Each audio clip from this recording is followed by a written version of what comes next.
Sahabat Oase Rohani Katolik yang terkasih dimanapun Anda berada, salam damai. Senang sekali pada kesempatan hari ini kita bisa jumpa kembali melalui acara Oase Rohani Katolik. Dan pada hari ini bersama dengan Romo yang kita kasihi, yang kita lihat sudah hadir di ruang visual maupun ruang dengar kita. Romo Alex Dirja, SJ. Bersama dengan saya, Immaculata Raufi.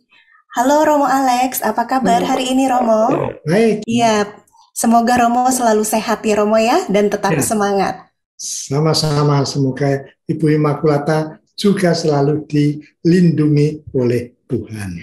Amin. Baik, sahabat semuanya dan juga Romo, kita akan mengawali acara Oase Rohani Katolik yang pastinya akan berlimpah rahmat dan berkat dari Tuhan untuk kita semua dengan doa yang akan dipimpin oleh Romo Alex. Silakan Romo. Dalam nama Bapa dan Putra dan Roh Kudus. Amin. Amin. Rahmat Tuhan kita Yesus Kristus, cinta kasih Allah dan persekutuan Roh Kudus bersamamu. Dan bersama rohmu. Marilah kita berdoa pembukaan. Allah Bapa yang Maha Agung, Engkau selalu memelihara hidup kami semua anak-anak-Mu dalam kasih dan kerahiman-Mu. Kami selalu mengalami lalu lalang pikiran dan perasaan dalam hidup ini. Kami selalu mengalami atau kadang-kadang mengalami kebingungan dalam hidup kami. Utuslah Roh Kudus-Mu untuk menuntun kami kepada kebenaran yang membawa kedamaian daripadamu, membawa rasa kagum terhadap segala ciptaan yang Kau sediakan bagi kami. Demi Yesus Kristus, Putra-Mu dan pengantar kami, yang hidup bersama di Kau dalam persekutuan Roh Kudus, Allah sepanjang segala masa. Amin. Amin. Kita dengarkan firman Tuhan dalam bacaan hari ini. Baik, sahabat Oase Rohani Katolik yang terkasih, saya akan membacakan bacaan-bacaan kudus sesuai dengan kalender Gereja Katolik pada hari ini. Bacaan yang pertama diambil dari kitab Yeremia bab 28 ayat 1 sampai dengan 17, dan bacaan Injil diambil dari Injil Matius bab 14 ayat 13 sampai dengan 21. Saya akan membacakan bacaan yang pertama. Bacaan dari kitab Yeremia. Peristiwa ini terjadi di kota Yerusalem pada awal pemerintahan Zedekia, Raja Yehuda, yaitu dalam bulan yang kelima, tahun yang keempat. Nabi Hananya bin Azur yang berasal dari Gibeon berkata kepadaku di rumah Tuhan, di depan mata para imam dan seluruh rakyat. Beginilah sabda Tuhan semesta alam, Allah Israel. Aku telah mematahkan penindasan Raja Babel. Dalam 2 tahun ini, segala perkakas rumah Tuhan yang telah diambil dari rumah ini oleh Nebukadnezar Raja Babel dan yang diangkutnya ke Babel, akan kukembalikan ke tempat ini. Juga Yekonya bin Yoyakim Raja Yehuda beserta semua orang buangan dari Yehuda yang dibawa ke Babel akan kukembalikan ke tempat ini. Demikianlah sabda Tuhan. Sungguh, aku akan mematahkan penindasan Raja Babel itu. Lalu berkatalah Nabi Yeremia kepada Nabi Hananya di depan para imam dan seluruh rakyat yang berdiri di rumah Tuhan. Kata Nabi Yeremia, "Amin. Moga-moga Tuhan berbuat demikian. Moga-moga Tuhan menepati perkataan-perkataan yang kau nubuatkan itu dengan mengembalikan perkakas-perkakas rumah Tuhan dan semua orang buangan dari Babel ke tempat ini. Hananya, dengarkanlah perkataan yang hendak kukatakan kepadamu dan kepada seluruh rakyat ini. Nabi-nabi yang ada sebelum aku dan sebelum engkau, dari dahulu kala, telah bernubuat kepada banyak negeri, dan terhadap kerajaan-kerajaan yang besar, tentang perang dan malapetaka dan penyakit sampar. Tetapi mengenai seorang nabi yang bernubuat tentang damai sejahtera, jika nubuat itu digenapi, maka barulah ketahuan bahwa nabi itu benar-benar diutus oleh Tuhan. Kemudian Nabi Hananya mengambil gandar yang terpasang pada tengkuk Nabi Yeremia, lalu mematahkannya. Berkatalah Hananya di depan seluruh rakyat, "Beginilah sabda Tuhan. Dalam 2 tahun ini, begitu jugalah aku akan mematahkan kuk Nebukadnezar Raja Babel dari tengkuk segala bangsa." Kemudian pergilah Nabi Yeremia dari sana, dan sesudah Nabi Hananya mematahkan gandar dari tekuk Nabi Yeremia, bersabdalah Tuhan kepada Yeremia, "Pergilah, katakanlah kepada Hananya, beginilah sabda Tuhan. Engkau telah mematahkan gandar kayu, tetapi aku akan membuat gandar besi sebagai gantinya. Sebab beginilah sabda Tuhan semesta alam, Allah Israel. Kuk besi akan kutaruh ke atas tengkuk segala bangsa ini, sehingga mereka takluk kepada Nebukadnezar Raja Babel. Sungguh mereka akan takluk kepadanya. Malahan binatang-binatang di padang telah kuserahkan kepadanya." Lalu berkatalah Nabi Yeremia kepada Nabi Hananya, "Dengarkanlah hai Hananya, Tuhan tidak mengutus engkau, dan engkau telah membuat bangsa ini percaya kepada dusta. Sebab itu beginilah sabda Tuhan, sungguh, aku menyuruh engkau pergi dari muka bumi. Tahun ini juga engkau akan mati, sebab engkau telah menghasut rakyat murtad kepada Tuhan." Maka matilah Nabi Hananya dalam tahun itu juga pada bulan yang ke-7. Demikianlah sabda Tuhan. Syukur kepada Allah. Sahabat Oase Rohani Katolik yang terkasih, Romo Alex, bersama-sama kita akan mendaraskan Mazmur tanggapan. Ajarkanlah ketetapan-ketetapanmu kepadaku ya Tuhan. Ajarkanlah ketetapan-ketetapanmu kepadaku ya Tuhan. Jauhkanlah jalan dusta daripadaku, dan karuniakanlah hukum-Mu kepadaku. Ajarkanlah ketetapan-ketetapan-Mu kepadaku ya Tuhan. Janganlah sekali-kali mencabut firman kebenaran dari mulutku, sebab aku berharap kepada hukum-hukum-Mu. Ajarlah ketetapan-ketetapan-Mu kepadaku ya Tuhan. Biarlah orang-orang takwa berpihak kepadaku, orang-orang yang paham akan peringatan-peringatan-Mu. Ajarlah ketetapan-ketetapan-Mu kepadaku ya Tuhan. Biarlah hatiku tulus dalam ketetapan-ketetapan-Mu, supaya jangan aku mendapat malu. Ajarkanlah ketetapan-ketetapan-Mu kepadaku ya Tuhan. Orang-orang fasik menantikan aku untuk membinasakan aku, tetapi aku hendak memperhatikan peringatan-peringatan-Mu. Ajarkanlah ketetapan-ketetapan-Mu kepadaku ya Tuhan. Aku tidak menyimpang dari hukum-hukum-Mu, sebab Engkaulah yang mengajar aku. Ajarkanlah ketetapan-ketetapan-Mu kepadaku ya Tuhan. Mari kita nyanyikan Haleluya. Haleluya, haleluya, haleluya, haleluya, haleluya, haleluya.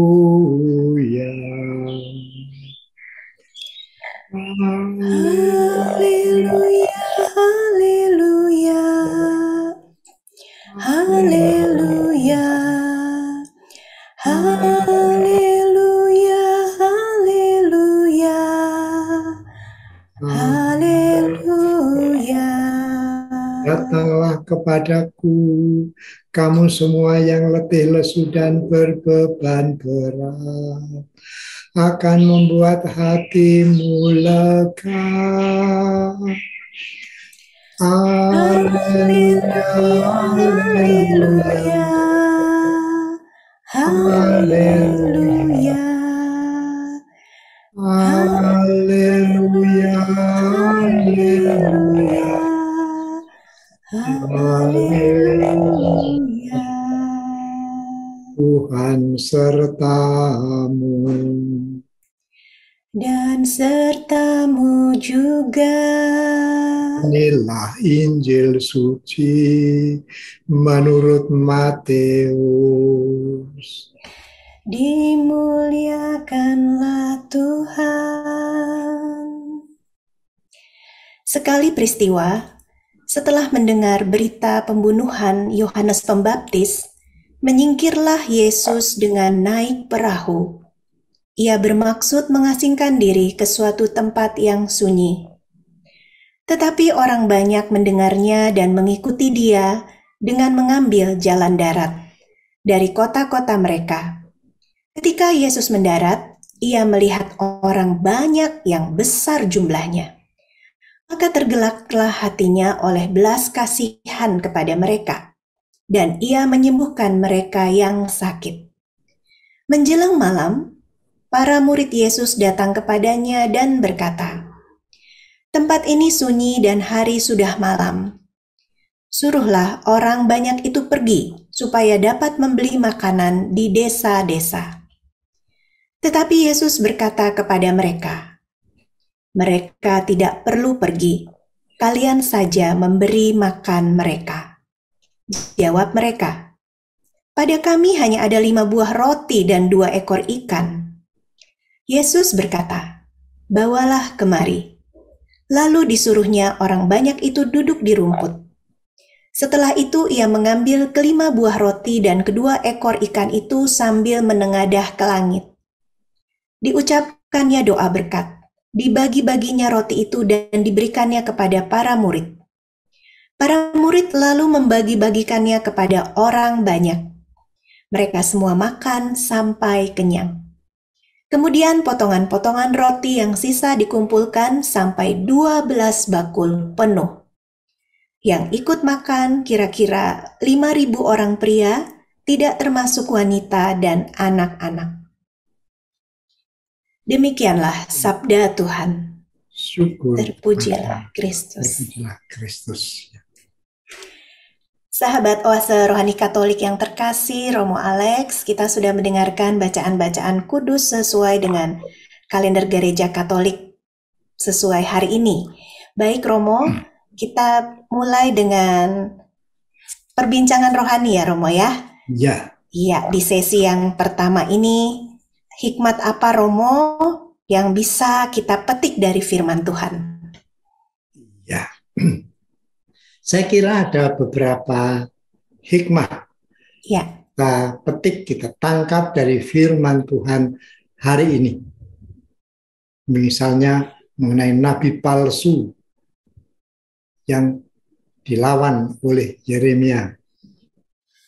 Atau yang kedua mengenai Yesus yang memberi makan 5.000 orang laki-laki, tak terhitung perempuan dan anak-anak. Maka saya kira dengan mudah 10.000.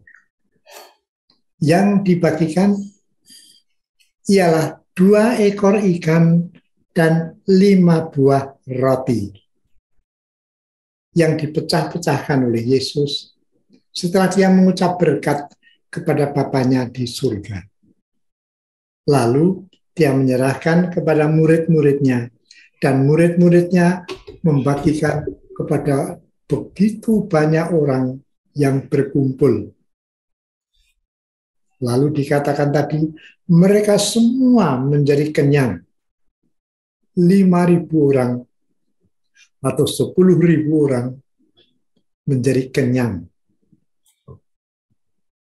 dengan 2 ekor ikan dan 5 buah roti. Suatu mukjizat yang sangat mengagumkan. Maka pesan yang bisa kita tangkap ialah rasa kagum terhadap kuasa dan kasih Yesus yang diberikan oleh Bapanya di surga untuk mengajarkan betapa besar kuasa dan kasih Allah bagi kita semua umat yang percaya kepadanya. Rasa kagum terhadap kuasa dan kasih Allah. Itulah secara singkat yang bisa kita tangkap dari pesan bacaan-bacaan Injil khususnya pada hari ini. Kagum terhadap kuasa dan kasih Allah. Baik, Romo. Iya, Romo, sungguh kita kagum dengan kasih dan kuasa Allah yang dilakukan oleh Tuhan Yesus ya, Romo ya. Iya. Sejak saya anak-anak, Romo, kita di sekolah minggu sudah diceritakan cerita ini. Bahkan ada prakaryanya juga, Romo, sehingga anak-anak, termasuk saya, Romo ya, cerita itu menancap di hati saya sampai hari ini. Iya, iya. Iya, dan pasti akan selalu ada hikmat baru dari setiap bacaan, Romo ya. Seperti pada hari ini Romo mengatakan ada rasa kagum ya. Nah, Romo, saya boleh bertanya ya, Romo ya. Apa makna rasa kagum dalam hidup dan iman kita, Romo ya? Iya. Apa makna rasa kagum? Waduh, itu pertanyaan yang sederhana nampaknya, tapi sulit untuk dijawab, apalagi kalau harus menerangkan kepada anak-anak. Apa itu rasa kagum dan apa maknanya? Kita bisa mencoba menerangkan secara nalar, secara intelektual. Tetapi mungkin ada cara lain. Ialah dengan menanyakan kata orang bijaksana sepanjang sejarah. Banyak orang bijaksana yang menangkap rasa kagum itu dalam kehidupan dan mencoba menerangkan pada kita. Salah satu keterangan yang saya tangkap dari kesaksian Buddha Gautama, orang India itu, perintis Buddhisme, dia itu pernah berkata demikian. Sense of wonder, itu rasa kagum, adalah suatu getaran dalam kehidupan kita. Rasa kagum adalah getaran dalam kehidupan kita. Sense of wonder is the vibration of life. Saya kira ini menjadi sedikit lebih jelas. Ada sesuatu yang bergetar, bergerak dalam hati kita kalau kita mengagumi sesuatu. Hati yang digetarkan itu tidak dialami semua orang. Kadang-kadang ada sesuatu yang mengagumkan bagi sementara orang, bagi yang lain itu biasa saja. Maka kadang-kadang hati kita tidak mudah tergetar, tidak mudah mengagumi. Itu yang terjadi kalau hati kita beku. Hati kita beku itu bisa oleh kesedihan. Orang yang sedih sekali itu tidak mampu kagum.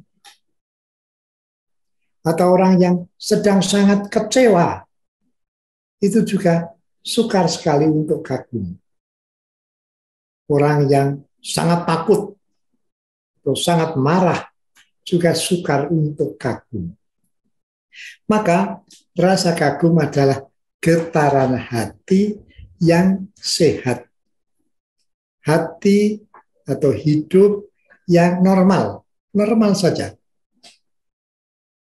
Kita bisa sangat mudah kagum mengenai pandemi. Kok bisa ya merata di seluruh dunia? Segala bangsa mengalami itu. Dan suatu tahun, entah bagaimana, Presiden kita Jokowi bisa mengatasi itu. Dunia mengagumi. Eropa, Amerika belum bisa mengatasi. Indonesia waktu itu bisa mengatasi. Sekarang timbul lagi memang. Tetapi orang bisa mengagumi sesuatu. Apabila hatinya tidak sedih, tidak kecewa, tidak beku karena kemarahan atau ketakutan dan sebagainya. Maka Buddha Gautama tadi ditanya, apa makna kesedihan, apa makna kekaguman? Kekaguman adalah getaran kehidupan. Ada orang lain, namanya Albert Einstein. Itu seorang ilmuwan yang terkenal dalam sejarah ilmuwan. Dia itu berkata, orang yang tidak mampu kagum itu praktis sudah mati. Orang yang masih bisa kagum itu hidup. Yang tidak mampu kagum lagi praktis sudah mati. Mungkin masih hidup, tapi tidak mengalami sesuatu yang mengagumkan, tidak mengalami sesuatu yang mentakjubkan lagi. Semuanya biasa-biasa saja. Maka Albert Einstein mengatakan, orang yang tidak mampu kagum itu praktis sudah mati. Itu kata seorang ilmuwan yang terkenal dalam sejarah. Seperti Buddha dan Einstein, ada juga seorang teolog Katolik sebelum Konsili Vatikan, dia itu mengatakan demikian. Dia membaca kisah Yakub yang mau ketemu kakaknya Esau, tapi takut. Maka istri dan anak-anaknya disuruh menyeberang untuk ketemu kakaknya di seberang Sungai Yordan. Tapi Yakub sendiri tidak. Dia dalam ketakutan berhenti di seberang lain. Dan waktu dia tidur di alam terbuka, dia itu mimpi. Seolah-olah dia melihat tangga yang menghubungkan bumi dengan langit. Sangat indah itu. Apa maksudnya? Lalu dia menangkap, aku ini dilindungi oleh Tuhan yang menguasai langit dan bumi.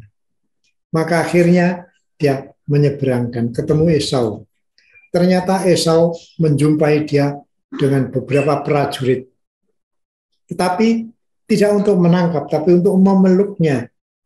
Dan mengatakan, adikku, kenapa kamu begitu lama tidak pulang? Dan Yakub merasa seperti di surga. Ketemu Esau, kakaknya lagi. Santo Thomas Aquinas, teolog itu berkata, rasa kagum yang membuat Yakub melihat tangga antara bumi dan langit itu adalah suasana hati yang sudah dekat dengan beranda surga. Artinya orang yang kagum seperti Esau, seperti Yakub, itu sudah dekat dengan surga, sudah sangat dekat dengan Allah.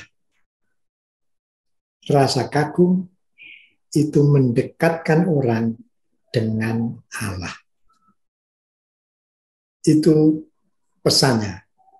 Maka sekali lagi, kalau kita ditanya mengenai apa makna rasa kagum adalah anugerah Allah yang membuat dunia ini menarik dengan segala ciptaannya, yang kecil maupun besar.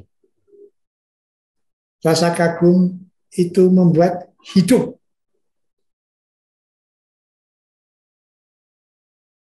dalam diri kita masing-masing.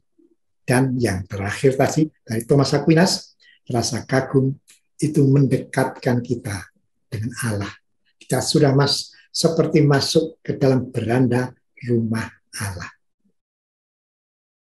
Saya percaya keterangan yang dari kesaksian ini jauh lebih mudah ditangkap, bahkan oleh anak-anak sekalipun.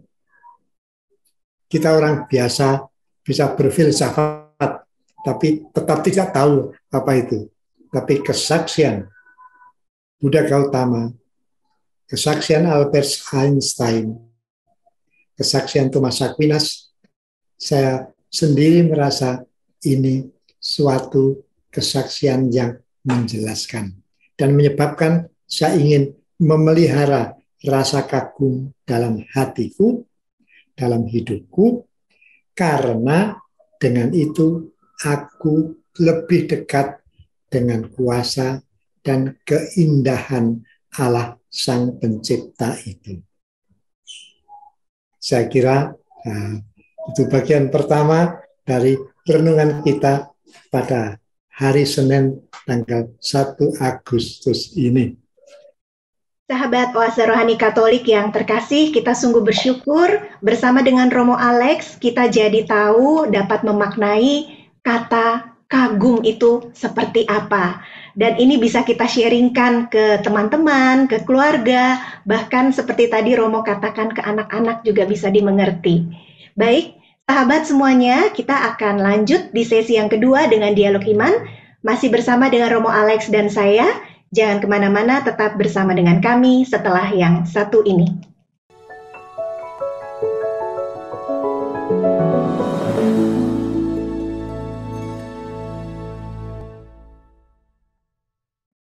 Sahabat Oase Rohani Katolik yang terkasih, bagi Anda yang baru bergabung dengan kami dalam acara Oase Rohani Katolik, saat ini bersama dengan Romo Alex Dirja SJ dan juga saya Immaculata Raufi. Di sesi yang pertama kita sudah menarik sekali ya membahas tentang bacaan Injil gitu ya, dan juga apa itu arti kekaguman. Sekarang lanjut lagi ya Romo Alex ya. Ya. Iya, mohon izin saya akan kasih pertanyaan lagi nih Romo berkaitan dengan rasa kagum ya, masih berkaitan dengan itu. Apa yang menghambat Romo rasa kagum itu dalam hidup kita? Pasti mungkin ada hambatannya ya Romo ya? Ya, ada. Oke, jadi apa penghambat rasa kagum? Penghambat rasa kagum itu yang pertama emosi. Emosi itu bisa misalnya aku mau tergesa-gesa. Saya tadi tidak tergesa-gesa sama sekali karena percaya Bu Immaculata akan bisa menyambung. Maka yang menghambat itu emosi. Emosi itu bisa berupa kesedihan, kekecewaan, ketakutan, kemarahan. Itu kalau menguasai hati, hati jadi emosional. Orang yang hatinya terganggu oleh emosi, orang yang sedang emosional itu tidak mampu, tidak bisa mengagumi sesuatu. Maka nasihatnya, singkirkanlah segala emosi. Kembalilah kepada kedamaian, kepada keheningan, maka Anda akan mengagumi banyak hal di sekitar kita. Banyak hal. Misalnya, kita bisa kagum akan udara di sekitar kita, akan langit yang begitu luas, ya, jauh luas daripada gambaran kita. Atau kita bisa mengagumi kicauan burung yang kita dengar sayup-sayup di antara angin yang lewat di antara ranting-ranting dedaunan. Atau kita bisa mengagumi orang azan seperti sekarang ini. Orang Muslim itu sangat tertib. 5 kali sehari sembahyang, sholat, didahului dengan azan. Dalam hal ini kita bisa belajar dari mereka. Maka sekali lagi, rasa kagum itu terhambat oleh emosi dan sebaliknya tersuburkan apabila kita memelihara kedamaian dan rasa tenang di dalam hati kita. Itu yang menghambat. Tapi ada lagi hambatan lain. Apa itu? Ya, oke. Hambatan lain ialah orang yang terburu-buru oleh pekerjaan. Selesai satu, langsung sambung yang lain, sehingga selalu terburu-buru harus menyelesaikan sebelum matahari terbenam, harus selesai proyek yang saya mau laksanakan ini. Orang yang terburu-buru itu perhatiannya terarah pada pekerjaan sehingga tidak melihat keindahan di sekitarnya. Maka rasa terburu-buru itu menghambat rasa kagum, menghambat hati untuk bisa mengagumi sesuatu. Yang ketiga, yang menghambat itu semacam kesombongan. Tidak jelek, tapi ada unsur kesombongan. Misalnya, apa segala sesuatu itu yang dulu ada, sekarang ada, nanti juga ada. Aku sudah hafal terhadap kehidupan itu. Itu kata kitab pengkhotbah. Kalau tidak salah bab 1 ayat 9. Segala sesuatu itu sudah ada dulu, ada sekarang, dan akan ada lagi. Tidak ada sesuatu yang baru dalam hidup ini. Ada unsur kesombongan atau kebodohan. Maka kita harus hati-hati untuk mengatakan, oh itu aku sudah tahu, tahun lalu ada seperti itu. Kalau ada karyawan baru, selalu ada pertengkaran. Selalu ada percekcokan. Ya belum tentu. Kadang-kadang ada karyawan baru yang justru membawa kedamaian, membawa keserasian dalam kerjasama. Maka itu kata kitab pengkhotbah.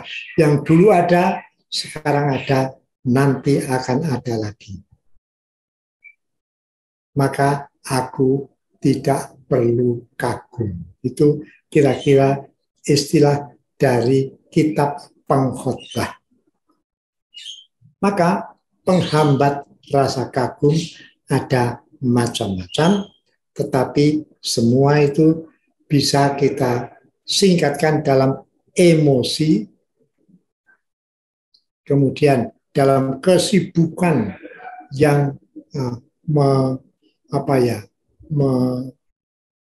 meraup semua perhatian, semua waktu, semua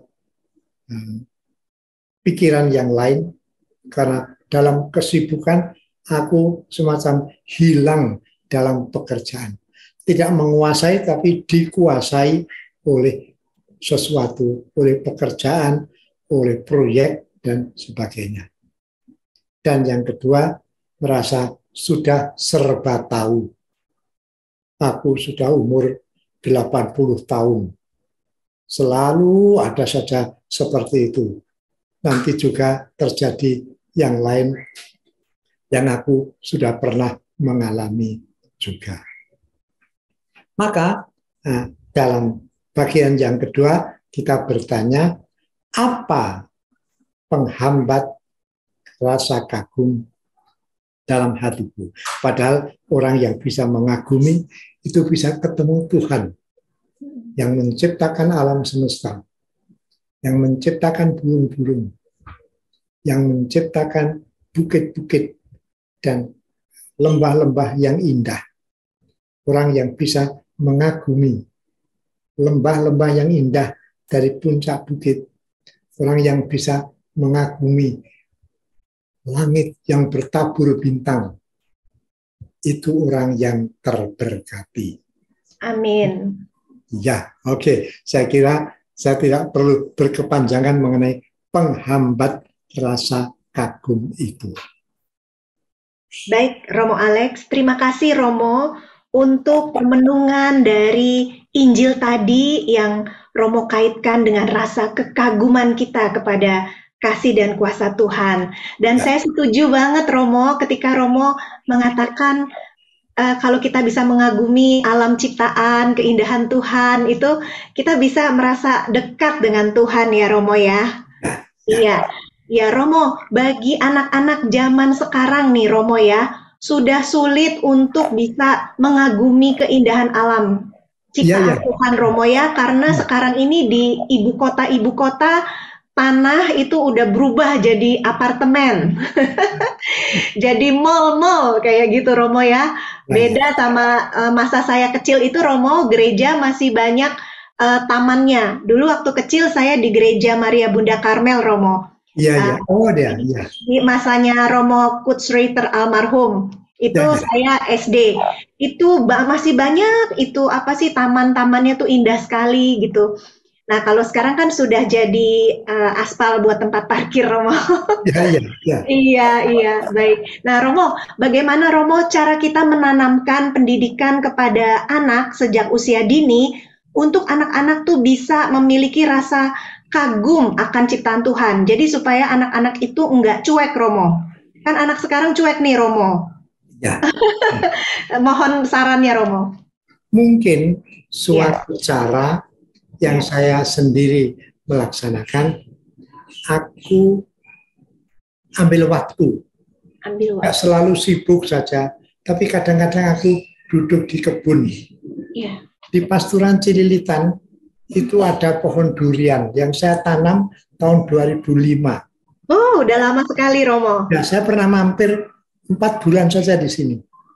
Iya. Sekarang itu ada Romo baru, Romo Pastor Kepala baru, Romo Swasono. Itu suka menanam anggrek. Oh. Tidak 1, 2, puluhan anggrek. Wow, nice. Ditanam, dipelihara, dan halaman yang dulu tanah kosong, bersih, sekarang itu ditanami rumput-rumput gajah yang akan dipelihara. Maka saya kadang-kadang duduk-duduk sore-sore di situ, nggak ada orang, aku duduk ngelamun di situ. Dan saya menikmati pemandangan yang sederhana nampaknya, tetapi membuat saya kagum. Ada pohon yang serba hijau, namanya janda bolong. Iya, itu lagi terkenal, Romo. Ya. Lalu ada pohon bougainville. Ya. Bunganya itu bagus sekali. Ya. Dan sekarang dibelikan pot yang dari tanah putih bersih, maka sangat menyolok. Iya. Mengamati itu, saya menjadi kagum atas alam kecil yang dipelihara oleh seorang bapak atas permintaan Romo Pastor Kepala yang baru, Romo Swasono namanya. Maka kita kepada anak-anak mungkin sekali-sekali diajak duduk-duduk melihat alam. Iya. mendengarkan suara-suara angin, mendengarkan desing dari serangga malam, kicauan burung, hanya diam. Duduklah barang 5 menit, 10 menit mendengarkan. Lalu mereka akan bertemu dengan keheningan.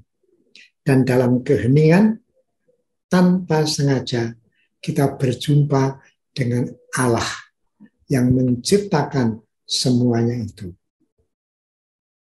Amin.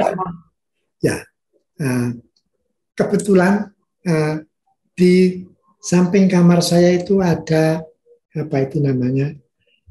sekolah Santo Markus, dan di samping kamar saya itu taman kanak-kanak. Di situ ada kolam renang yang untuk anak-anak itu. Tapi dulu ada gerbang kecil. Dulu tidak saya kunci, sekarang saya kunci karena ada banyak pohon anggrek. Tapi waktu itu kadang-kadang anak-anak itu ada yang entah pulang dari sekolah, entah apa, tapi main-main di bawah pohon jambu di situ. Saya menanam 3 atau 4 pohon jambu air. Dan dari jendela saya melihat, ini ada 2 anak itu terkekek-kekek. Iya. Saya bertanya, ada apa itu? Ada tikus. Tikus itu di bawah pohon. Waduh, saya penasaran, masa tikus ada di situ, padahal seringkali disapu bersih. Lalu saya pun keluar. Mana tikusnya? Itu di bawah pohon, di bawah daun kering. Ketika saya buka, ternyata bukan tikus, tetapi jangkrik. Oh. Itu namanya jangkrik, bukan tikus. Lalu oleh anak-anak itu diganggu dengan ranting kecil. Lalu saya bilang, jangan.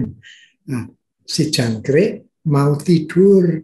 Kalau diganggu, nanti masuk angin dia. Nah, maka biar tidur di bawah daunnya. Anak-anak melihat saya, lalu pergi ke tempat lain. Tahu-tahu sudah main-main di bawah pohon yang lain. Anak-anak itu kagum. Kagum ya. Saya tanya, ada apa di situ?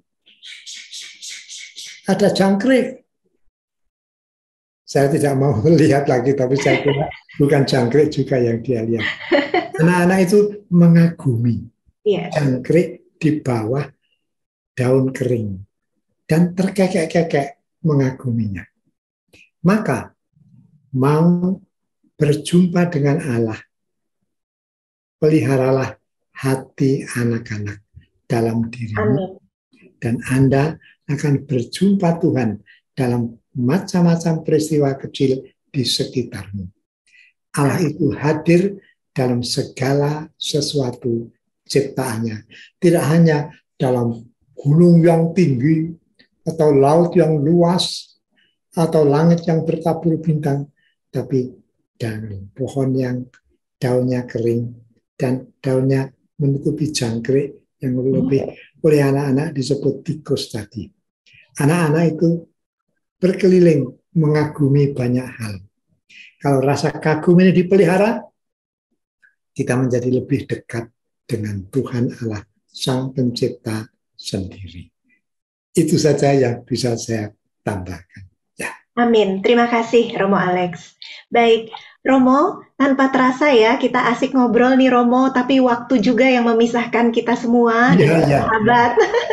Baik, sahabat Oase Rohani Katolik yang terkasih, tiba saatnya Romo Alex dan juga saya undur diri dari tengah ruang dengar Anda dan ruang visual kita bersama.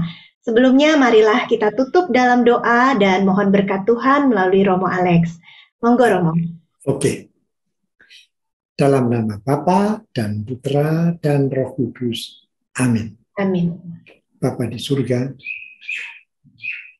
Engkau Maha Agung, tapi juga Maha Kecil.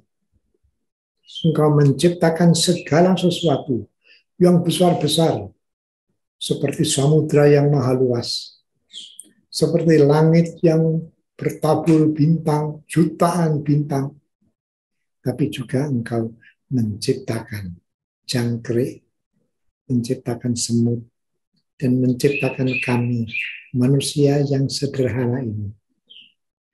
Di bawah langit, aku manusia ini sangat kecil, tetapi dikasihi oleh Allah. Dan kalau kita hidup baik, kepada kita disediakan oleh Allah kehidupan yang abadi di surga, dalam kebahagiaan bersama Dia dan para kudusnya. Maka ya Tuhan, terima kasih atas alam ciptaan yang mengagumkan, atas cinta-Mu yang tak pernah bisa kita lupakan. Oleh karena itu, kami mau mohon berkat Tuhan. Tuhan bersamamu dan bersama rohmu. Kita sekalian dan sahabat-sahabat kita, saudara-saudara kita, dan alam semesta di sekitar kita diberkati oleh Allah yang Maha Kuasa, Bapa dan Putra dan Roh Kudus. Amin. Terima kasih pada Ibu Immaculata yang menjadi host atau moderator dalam renungan kita pada tanggal 1 Agustus ini. Terima kasih juga Romo untuk kehadiran Romo yang mendatangkan banyak rahmat dan berkat dari Tuhan buat seluruh umat yang mendengarkan dan melihat acara ini. Berkah dalam ya Romo? Berkah dalam ya. Ya.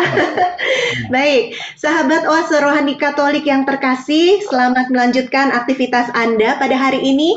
Selalu gembira dan tetap semangat.